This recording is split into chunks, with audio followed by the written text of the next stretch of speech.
Jemi mbledhur sot këtu për të përkujtuar si çdo vit atë 6 janar të vitit të largët 1916, ku pikërisht këtu 3 milje nga bregu i Shëngjinit ka ndodhur tragedia më e madhe e popullit në historinë e popullit malazes, që njihet ndryshe si Titaniku malazes.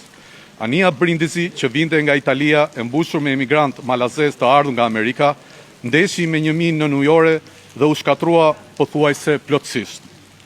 Rreth 400 njerëz humbën jetën në atë ditë të ftohtë dimri, ndërsa të mbijetuarit dolën në breg të ndihmuar nga banorët vendas.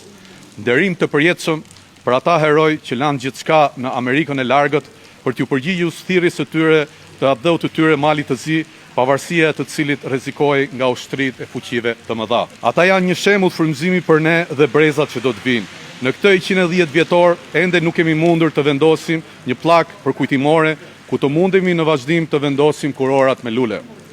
Për realizimin e këtij objektivi duhet të vazhdojmë përpjekjet e përbashkëta midis dy qeverive dhe institucioneve përkatëse për vendosjen e memorialit në nderim të herojve që dhanë jetën e tyre në tragjedinë e Medovës.